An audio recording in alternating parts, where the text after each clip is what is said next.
I didn't look like Rock Hudson or Tony Curtis. I had this ethnic face. Well, how in the world could I possibly make it in the business? The reason they loved Klinger was because of his heart and his soul. And the young people know who Loretta and I are, and they just absolutely, they come over and they hug us. They just think it was just absolutely wonderful because that was a show that the entire family watched. Jamie Farr, this is an absolute joy to see you again. One of my favourite people in the whole world of showbiz, and that's the truth. Thank you, Craig. I appreciate it. 2025, I think, is a special year for you. 70 years since you made your Hollywood movie debut, and that was in The Blackboard Jungle with Glenn Ford, Anne Francis, and Sidney Poitier. You were 21. I mean, describe the excitement.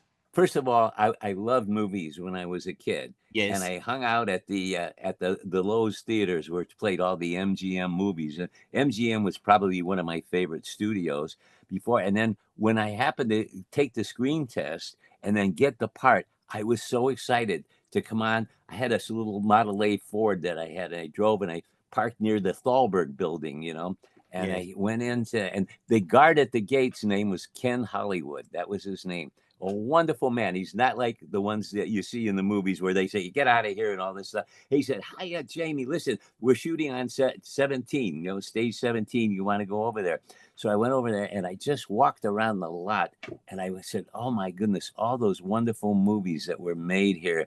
And I even got a haircut at the barbershop there that, where Mickey Rooney and Clark Gable and, and Richard Widmark and all the great stars, Jimmy Stewart and so forth.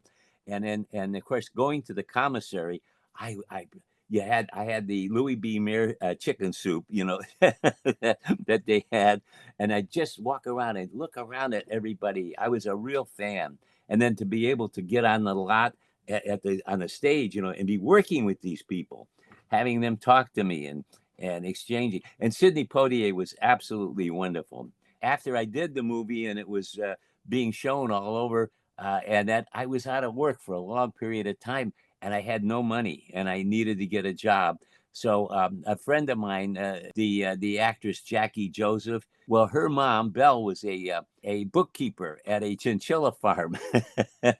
And I needed a job. And I said, I don't have enough money to pay for my rent or anything else. And she said, I think I can get you a job here, but it's cleaning chinchilla nesting boxes.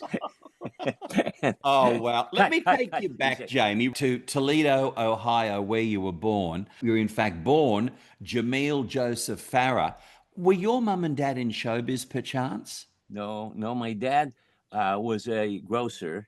He was only the one that could speak English because they were a Lebanese family. Yes. And my dad was from Lebanon, but he learned English. He always said to me, you speak English in the house because I want to deal with my customers. I want to be able to know the language. So my mother was very talented, and my sister, who was 10 years older than I am, she was a beautiful woman and a terrific singer and dancer and everything else. She should have been in show business. And my mother could sing and dance, and she was born in America, but she could speak Arabic and she could speak and she could sing it also. So they were very, very talented, and I must have inherited that from that side of the family. Jamie, what was that first hint that you wanted to be in the pictures, you wanted to be on television, on stage? Going to the movies and enjoying the movies so much. If I at that time, you as a child, you could get into the movie theater for 12 cents or 10 cents or something, and you had neighborhood movie theaters. So that if you couldn't get to the first run theaters in the downtown area, you could go there and they'd have billing three or four different times during the week. So I could, if I could, get to every movie that I could see. And of course, I loved the Three Stooges. It's the terrible comedy that they did. As a matter of fact, I worked with Mo Howard. I wound up working with him, and all of the wonderful other movies that. And I just fell in love with it. And I said, that's something that I'd like to do. And I didn't know anything about acting. I was just a person who acted funny, or if I saw something in a movie, I would try to emulate it. Yes. And of course, everybody thought, well, what the heck, this kid, what is he going to? He's Toledo, Ohio. He's going to go to Hollywood, you know. I didn't look like Rock Hudson or Tony Curtis or you know, James Cagney or anybody else. I had this ethnic face. Well, how in the world could I possibly make it in the business? But yet there you were at 11 and you entered an acting competition and you won the princely sum of $2. That's right. And I then you did did go it. to Hollywood, Jamie. I mean, you know, you were 18 and you do make that move from Toledo to Tinseltown and you wound up studying at the very prestigious Pasadena Playhouse, Yeah. where you think of the legends that have trained at the Yes. Pasadena Playhouse. Did you come through with any famous alumni? Well, yeah, there was Lucy McAleer who became Lucy Marlowe. She did Queen Bee with Joan Crawford, Oh, and she got a yes. contract with them.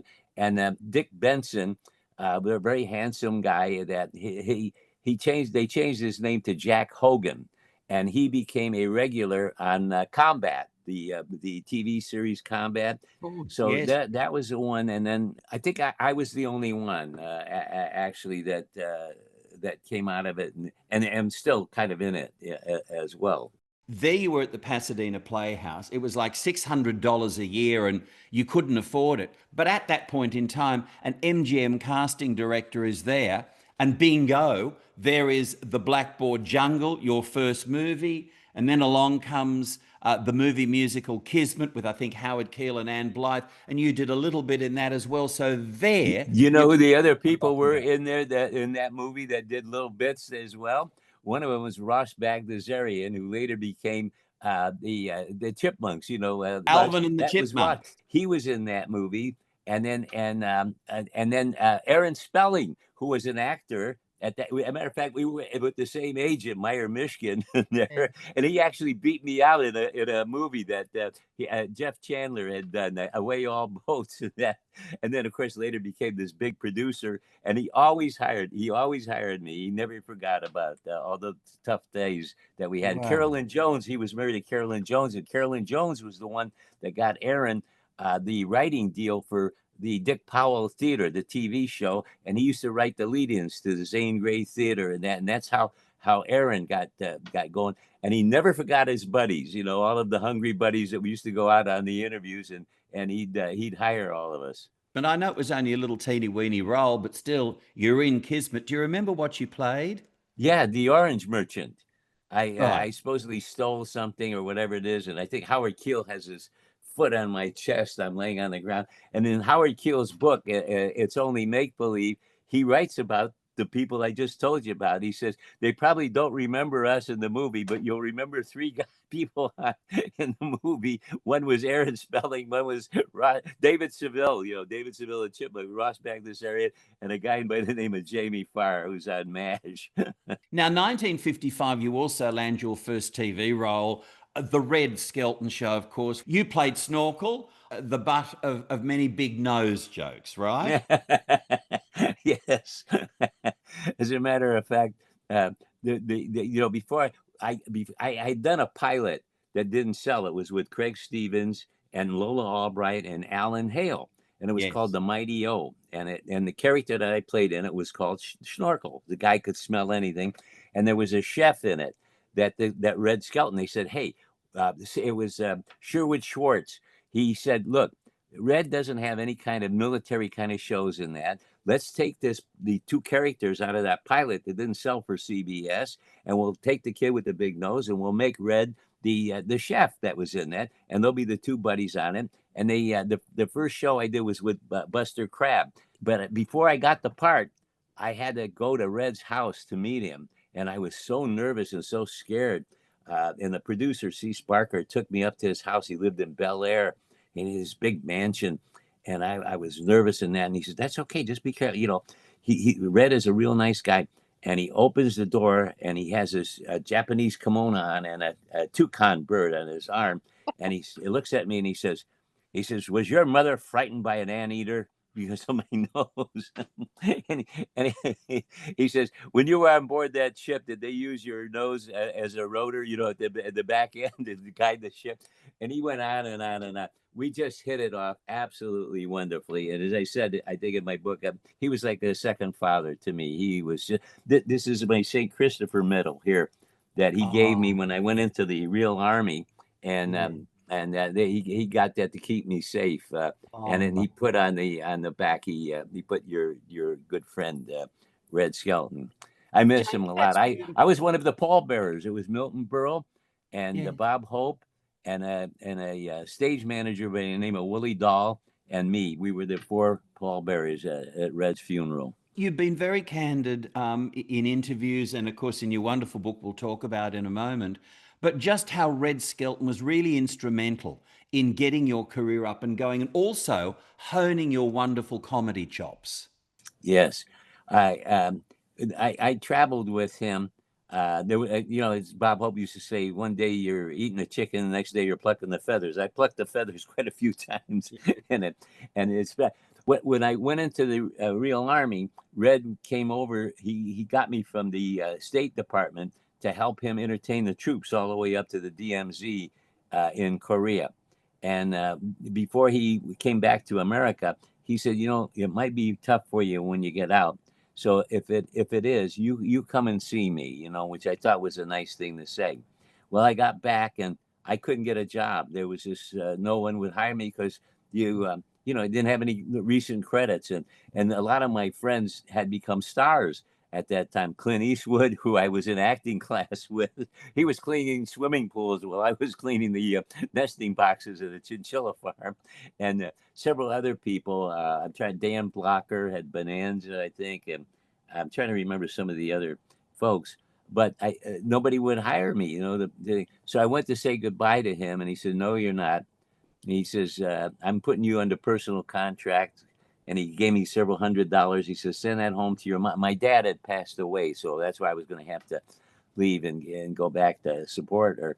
And and he said, "You come here to the studio tomorrow." And he said, "Then you're going to go with me. I'm going to go to all these nightclubs and you're going to learn the sound thing that I have that I do the pantomimes with." And that's where I was with him. We played the Chez Paris in Chicago.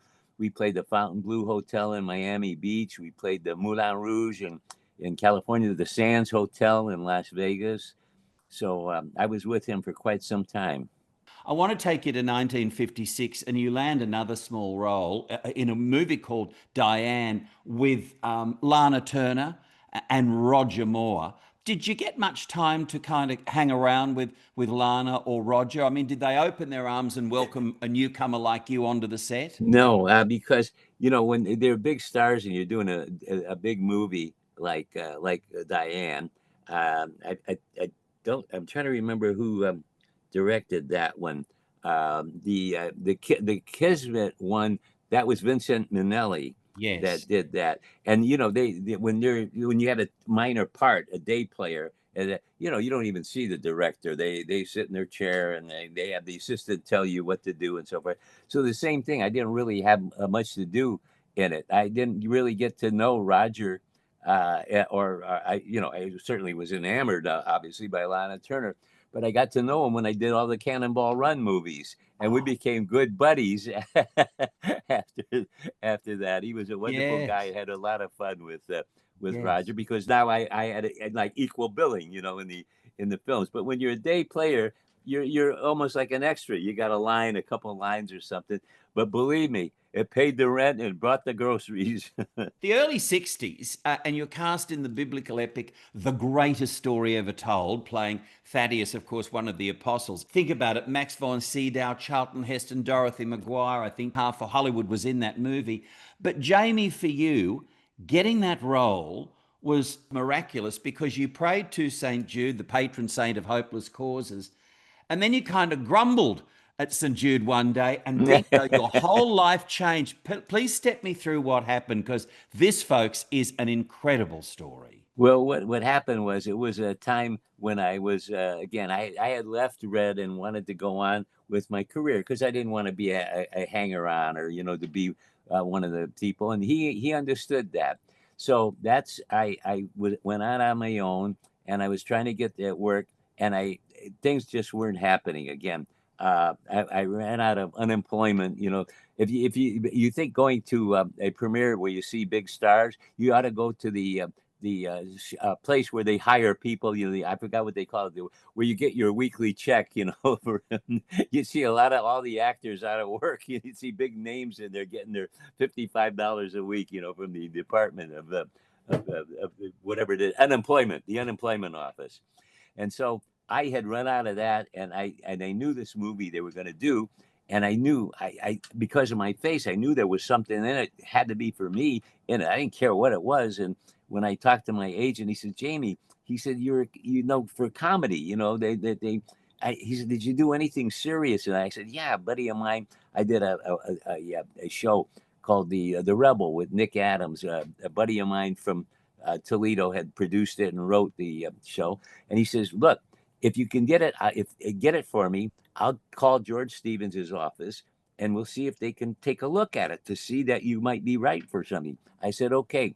So I got to them. I said, I got the film. They said, he said, okay. I called them. You have to drive over to Culver City, the studio there, leave it off at the office. And he said, they'll take a look at it. And that's when they looked at it.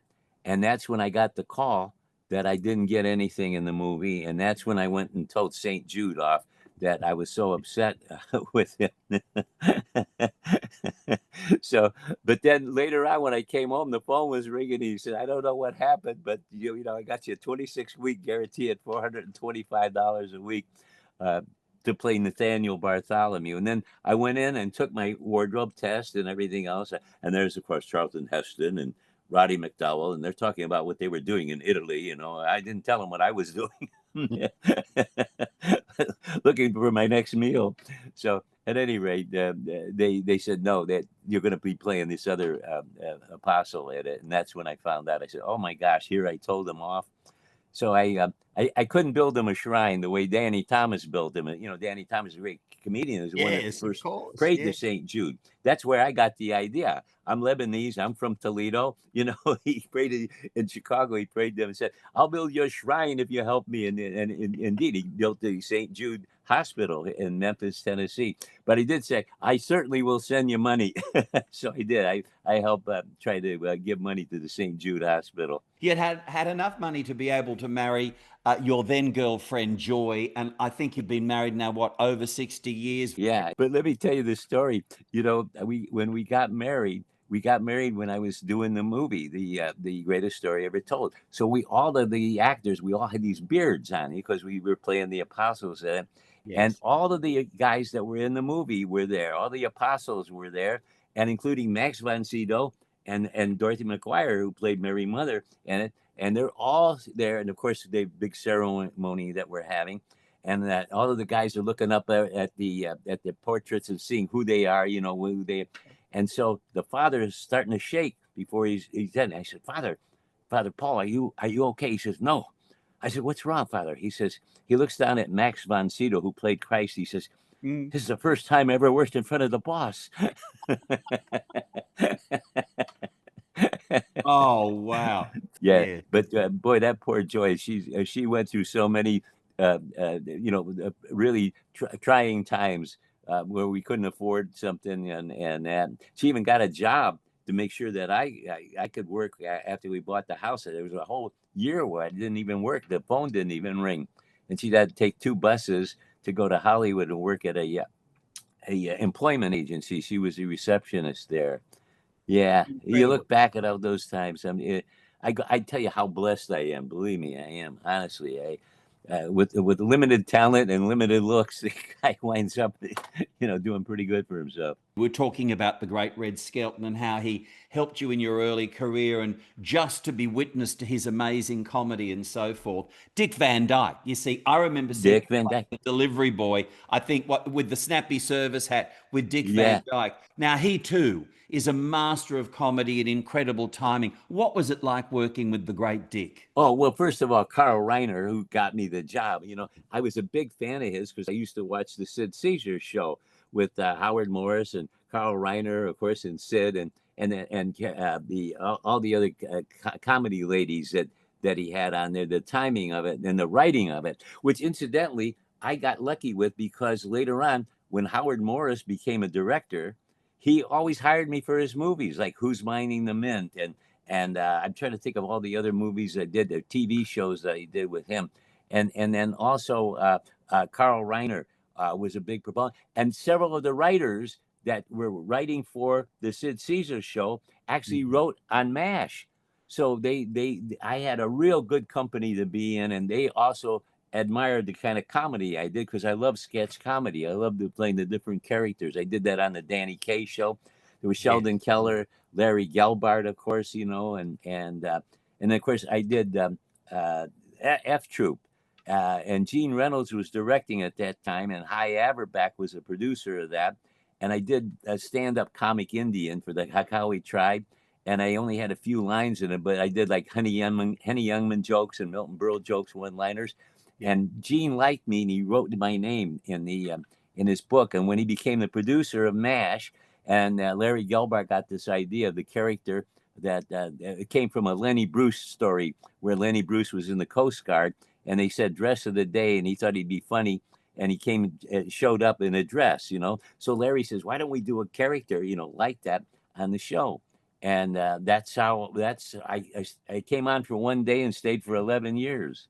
I love the story you tell, your first day on the set, and you step into the trailer and there's all these women's dresses. Yeah. Hadn't told you, Jamie, what you'd be No, doing. yeah, they didn't tell me when they called me to tell me to come in, and I thought I was dressing with the actress. I didn't know I hadn't seen the script, I hadn't seen the character, and I hadn't seen the wardrobe. They didn't take measurements or something like that, and of course they got these big high heels, size. They were called El Grande, actually. That was the brand name with my big foot, and and they said, put these things on. I said, you want me to put this on? They said, yeah, you'll see. I'll take you out on the set, So I had this outfit on. I got the hairy, bowed legs, and he starts laughing. He takes me by the hand and takes me on the sound stage, and everybody, craft services, all the grips, and the electricians, and they all started laughing.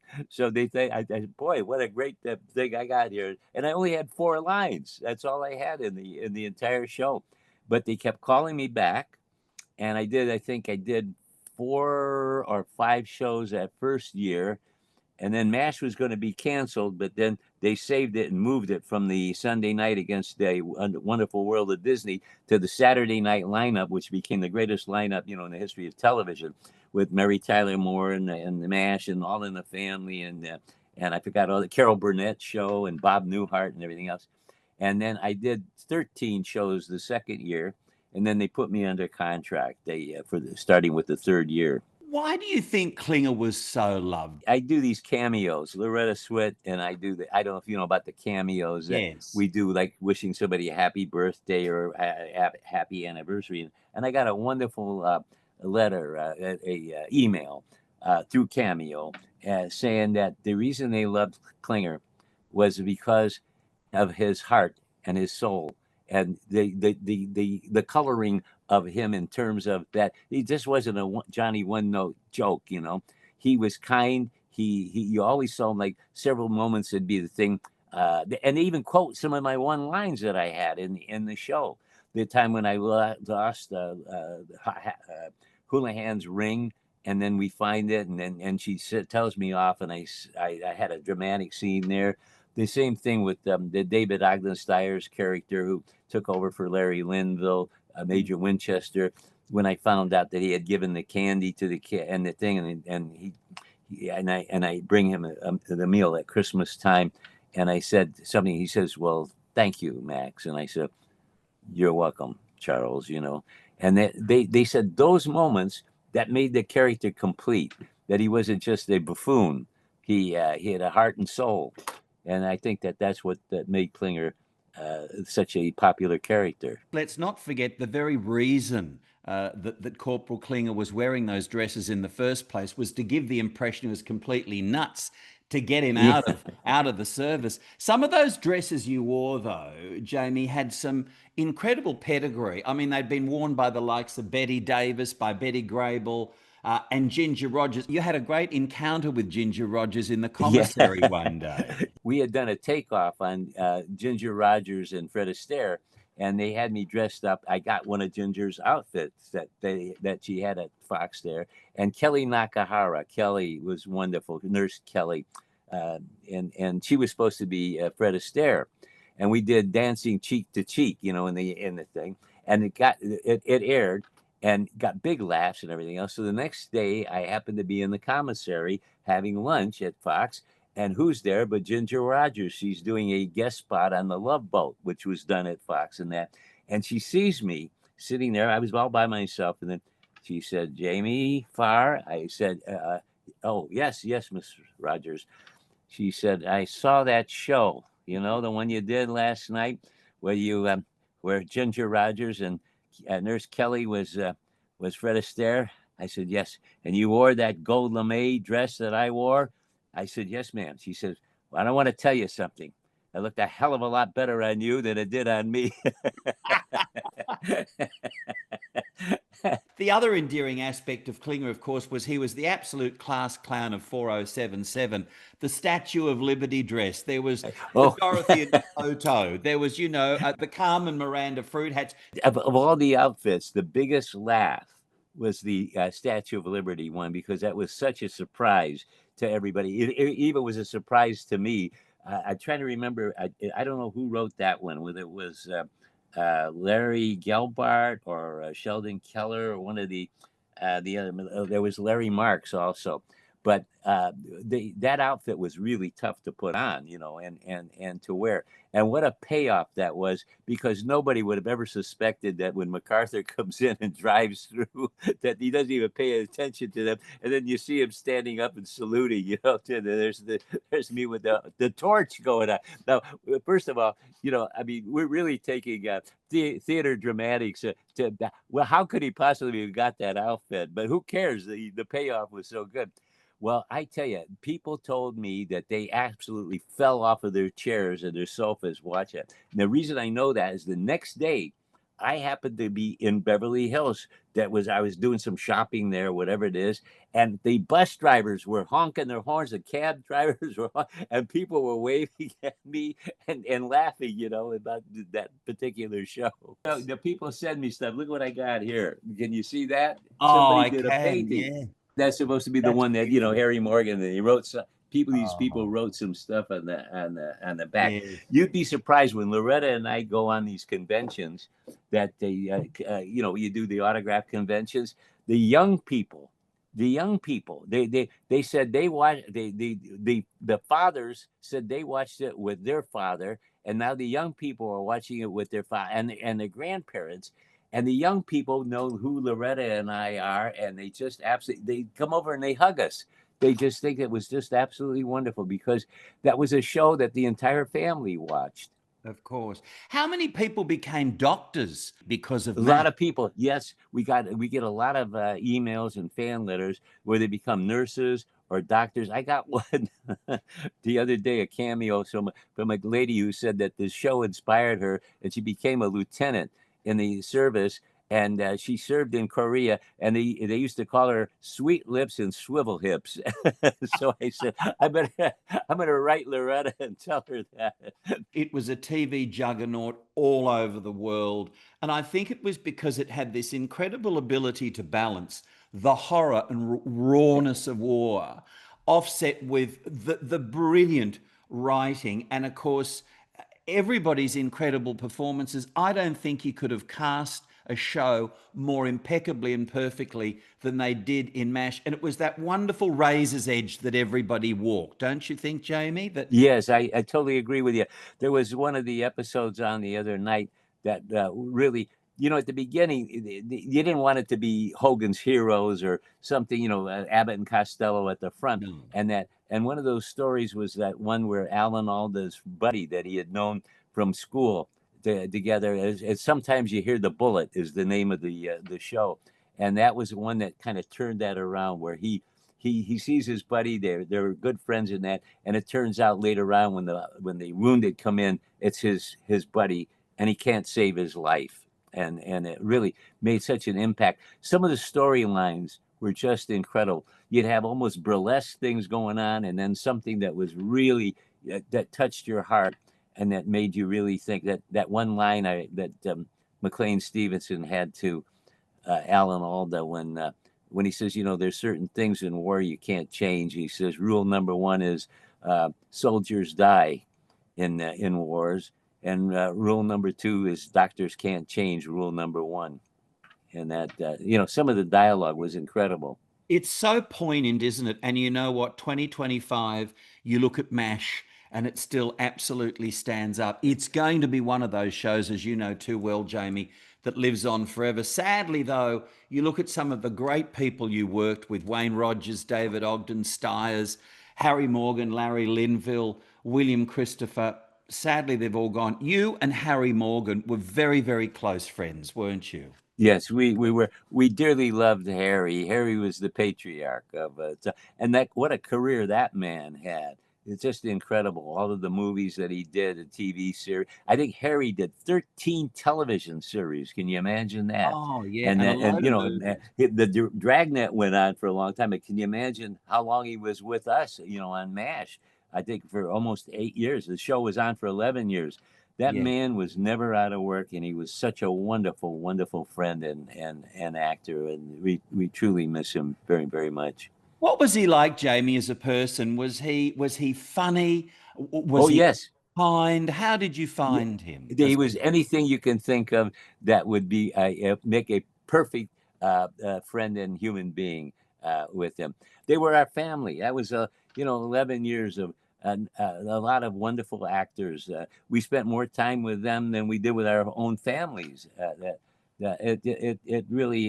It really touched me very much. You hear a lot of people talk about, oh, working on a show, you become like a family. It was very evident that on MASH you were, because you see that final episode, those tears were absolutely genuine, weren't they? And you were going to miss one another genuinely. Also, I just want you to know that we're all still friends. We still keep in touch. There's only 5 of us left now, Alan Alda. And of course, Alan unfortunately has Parkinson's Yes. disease. There's Mike Farrell. He's out here in California. There's me. And then Loretta is in New York. That's where Alan is. And then Gary Berghoff is in Florida. But we still keep in touch. And we still keep in touch with some of the writers. A lot of them have passed away, and they were also producers as well. And it's nice to hear from them, because usually, once you leave the show, and it's been many years since the show has been out of production, but still talk to each other and wonder how your family is doing and how their health is. I'm going to be turning 91 July the 1st, so I'll be 90. I'll be catching up with Harry. How is Alan doing? I know he's been very candid with his Parkinson's disease situation. You chat with him. Is he doing okay? I have not called him in a while, because I don't want to, bring it up. But his wife Arlene really keeps him together. I mean, he works out. Tony Danza, the actor, was on Who's the Boss. Yeah. He lives in that same apartment. The same penthouse of whatever facility that they had. And he says Alan's out there. He's working a bag. He's at least moving around and punching the punching bag and the body thing. And she makes sure that he gets his exercise and does well. I see Tony a lot of times on those autograph conventions that we go. So he keeps me abreasted as to what Alan is doing personally. I got to say, MASH had some rather incredible fans over the years. One is now, of course, King Charles. Back then, he was King Charles. You actually wore a tiara to meet him when he came by the lot one day. Yes, I gave it, and he kept it. That was just so funny. And of course, we had President Ford and Henry Kissinger there, the Secretary of State, and they had fun with us. It was in the operating room. President Ford had his sleeve up, that he was going to get an inoculation of some sort. And then we had we used to have a pool, a baseball pool. and you'd pick out, it was like maybe $5 or something like that, and whoever got the number, at the final part of the game got the entire thing. So we tried to convince Henry Kissinger, and he wasn't about to do it. And we tried to coax him. President Ford put his $5 in, and we finally got him to put his $5, and he won the pool. Henry Kissinger did. We had to send him $50. What did Prince Charles, prince as he was then, say when you gave him the tiara? Yeah, he thanked me. He said, "Yes, this will be wonderful to our collection, the crown jewels." He was I'll very, give very it to funny, Mum when I very. get home. He was very charming. Yeah, we had gone to the commissary, and he gave a speech, afterwards, just talking to everybody. He was just an absolute delight. So, Jamie, goodbye, farewell, amen. One of the most watched episodes in American television history. What was it like to film? Yeah, actually that last show that you saw was not the last show that we filmed. It was the prior to the last show that we filmed. The last show that we filmed was the one where we buried the time capsule. Oh, That was the one. So when the ending of the goodbye, farewell, amen. I mean, we were all, touched.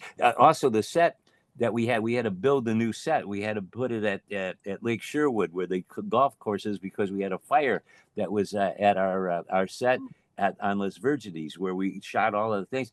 We had to take the fire department said, you can't shoot here. You gotta. So we had to rebuild the entire set this is where Jack Nicklaus was building the Lake Sherwood Country Club. yes, yes. And that's where we did a lot of the filming. Was that the final was at that the one where we did the time capsule. There were 400 people on that set, from the press, TV, newspapers, magazines, and everything. And that last part where we're putting the stuff in it, and that was the last shot of the entire series that we did, when the director said, "Okay, that's cut, print, and that's the end." And you couldn't believe it. Those people were so unbelievable. They came to us and hugged us. They did stories on us. It was.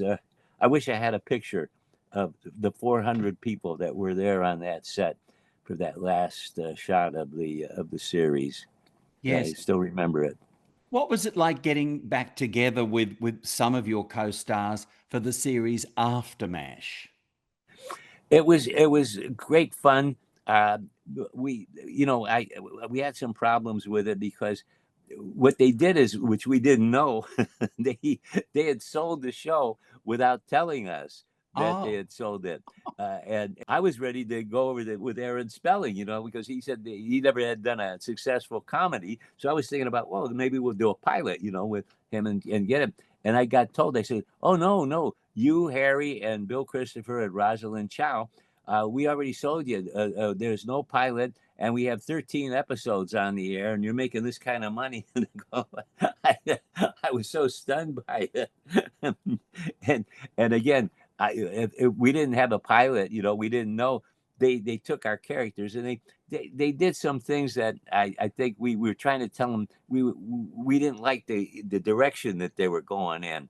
But then again, you can't control them. They have a feeling.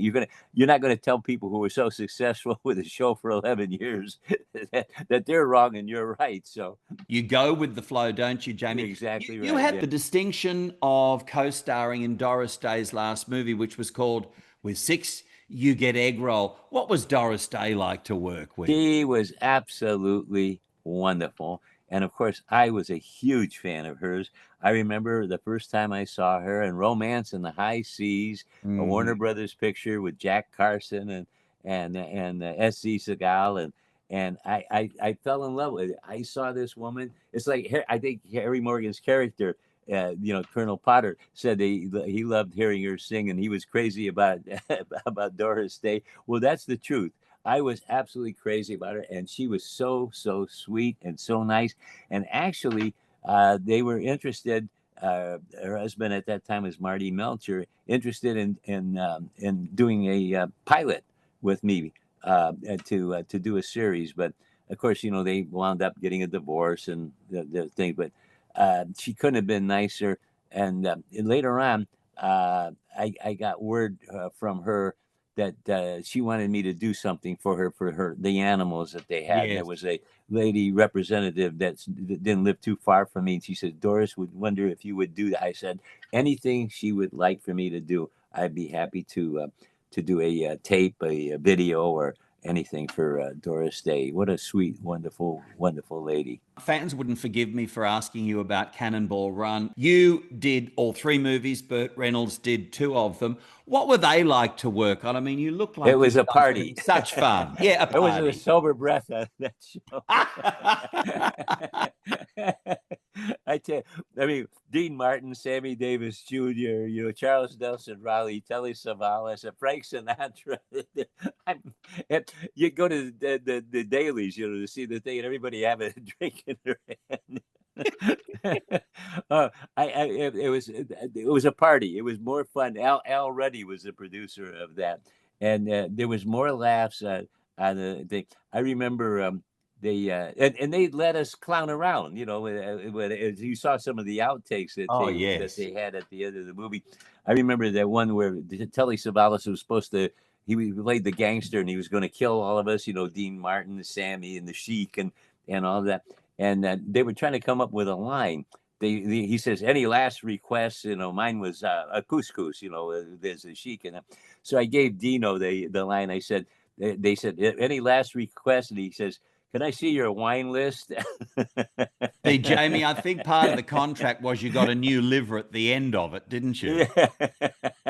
As you said, you're really grateful, aren't you, for the incredible Oh, career you've had, even though there'd been some lean times along the way. I remember you told me in the last interview we did that you have a can of tuna in your cupboard because that's like right. a good luck omen, isn't it, for you? Yeah, it is. That was a. I had done I was out of work at that time, and there was a show called Insight. It was on Sunday afternoons, and Father Elwood Kaiser, who was a Jesuit priest, would hire the writers and hire the actors in that. And he wanted me and Gordon. Trying to remember Don Gordon. He was in Bullet with Steve McQueen. He wanted us to play 2 Italian priests in it, like the home for homeless children and that. And he said we pay $350 for the day, for the week's shooting and that. And I said, oh great, boy, I got a part here. And they said to me, they took me aside. They said, now Father Kaiser, the last shot of the day, he comes over and gives you the check. See, so that it's in front of everybody, and usually you say, no, that's okay, Father. You keep the check and that. And they said, but don't let him go to the third one, because he'll keep the check on that one. So you want to take it as. I said, oh, okay. So sure enough, it's the end of the day. Joy's waiting at home. We have no groceries in the house at all, and she's waiting to get the money, the check that we cash it to get some groceries. And so Father Kaiser comes out and he says, there you are, Jamie, here's your check. I said, oh, no, that's all right, Father. You keep it. He goes, okay. When I was driving home and I had this little Corvair, she could tell by the way the car drove up the driveway, that he didn't get the check. He didn't get the check. That's when we looked all through the cabinets and everything else, and we found that one can of tuna that was way in the back of the kitchen there, and that's why we always have a can of tuna in the house. You know what? Another career highlight for you was taking to the Broadway stage, making your Broadway Oh debut yeah. in Guys and Dolls. And it was special, Jamie, because you dreamed of starring in Guys and Dolls since you were in school. When I did Guys and Dolls, I had never seen a Broadway show, and I had never really thought about acting as a career. And I got at the Paramount Theater in Toledo, used to have stage shows, and they brought in Guys and Dolls with Alan Jones, who played the Sky Masterson, and Jack Prince, who played Nicely Nicely, and I forgot who played Nathan Detroit.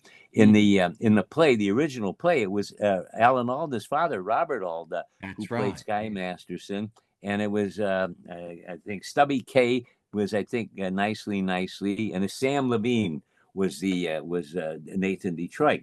And I saw that show. I saw the one with Alan Jones in that, and I said, that is the greatest musical. I'd love to do that someday. And then lo and behold, we're doing an episode of MASH, and there's an actor named Jerry Zaks, and Jerry Zaks was in a show called Grease, and they were just in L.A., and he also got a part on our series MASH, and he and I were talking. He was saying how tough things were and that, and he was going to go back to New York, and he does go back to New York, and he winds up becoming a hot director on Broadway. So they're going to do Guys and Dolls, and they decided that they were going to have some of the auditions at the Dorothy Chandler Theater in downtown LA. So I said, oh my gosh, will you ask Jerry if it's okay if I try out for Nathan Detroit? So I went there, and I did a song, and I played Nathan Detroit. But what I didn't know is it had already been cast in New York. And I can't remember the actor's name. Very hot actor. He got the Nathan part. Lane. I think Nathan Lane. Yes, that's you're absolutely right. And so he got the part. And I said, oh, that's just too bad. So again, I was just waiting around. I get a phone call from the agent. Says, how would you like to do a Guys and Dolls? I said, oh, the road company? He said, no. He said, not the road company. They want you to replace Nathan Lane on Broadway. And I go, oh my gosh. So I was so nervous and so frightened. I'd never played Broadway before, to wind up in a show like Guys and Dolls. And I went there, and you didn't rehearse with the cast. You rehearsed with the dance captain. You got one rehearsal with the entire cast, because they had the 8 shows a week to do. Anyway, I did it. And then I did the Tuesday night show, and it was a smash. All the kids loved it. And then I got the Wednesday matinee, then the Wednesday, and I got it re-reviewed by Clive Barnes, who is one of the big reviewers in New York. And he said it reminded me. I reminded him of the original Sam Levine in Guys and Dolls that I brought that to the show. And people would come back and say, I didn't know you could sing and dance. I said, I can't. And I did 8 shows a week to prove I couldn't. But people loved you anyway. And then you and William Christopher starred on Broadway in The Odd Couple, and that too had rave reviews. Bill had done Broadway or off Broadway before in a show. That's how they discovered him for Father Mulcahy on MASH. And what a wonderful actor, the charming man. We still stay in touch with his widow, Barbara. Yeah, Bill was a terrific guy. And you mentioned them, and I have such fond memories of my relationships with them, and the times that we had together, the laughter and the performances that we did on stage together. So Don't Jamie, make me sad now. No, I know. No. 91 you'll be. 91 years young. Yeah, 91. July. Yeah. July 1 you mentioned. How are you enjoy going to celebrate? Just the fact that you're alive, I think, and that you enjoy. You try to enjoy each day. The way the world is today, as you well know, if you watch the news, there's all kinds of crazy things going on, and you go, boy, I don't know where we're going with all this artificial intelligence. So I hope we still have people that can remember to tell time with your watch. And you're gonna give everything to somebody, robot, Hal in the movie that they had, where you'll be asking somebody, how can I do this, and what can I do? It's going to take your brain away. You want to think. That's what's important to me. That's why I was so happy to talk to you, Jamie, because you bring sunshine where there's darkness. The world is in kind of chaos. And I thought, who better to chat to than the great Jamie Farr? I want to point this book out too that you gave to me. Probably one of the funniest reads. It's poignant.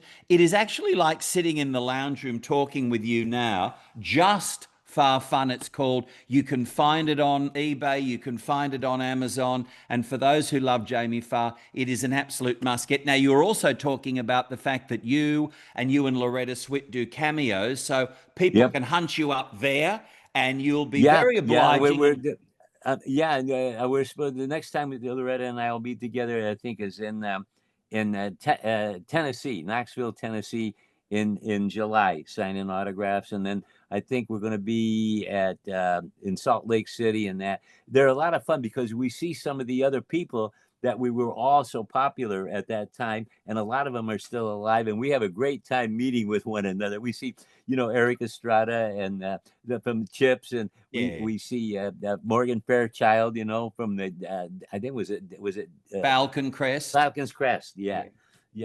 And I see Louis Ferrigno, from the Hulk, the Incredible Hulk. the Hulk, yeah. Everybody hugs everybody, that we're all still together.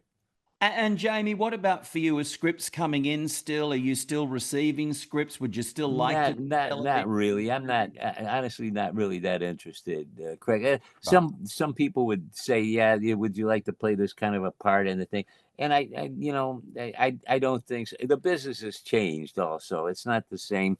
I'm not crazy about digital photography. I love the old-fashioned film, the lighting. It was really an art, The digital stuff is just like we're doing now. I know. You don't have the good lighting, and you don't have and then you don't have the rehearsals that you normally have. Listen. I had a wonderful career. I enjoyed it, and I love going out and seeing the people who enjoyed what we did, and talking to them. It's a great pleasure for me. That's the old joke, George Burns used to look in the obituary column. If his name wasn't in it, he'd get up and have a cup of coffee. So that's what I do now. I say, well, am I still here? Oh, Jamie, you are a legend. You're a trooper, and you're a damn fine person. Yeah. Thanks, Kelley. I really appreciate it. Thank you, Craig, also. Thank you, Jamie. We will catch up. All right. If you like that interview, and we've got loads more coming, you know what you can do to stay constantly up to date. You hit that subscribe button, hit the like button too, because it's lovely to be liked or loved. And I look forward to seeing you for another celebrity drop any tick of the old clock. Un momento. I'll catch you then. And with bells on. Bye.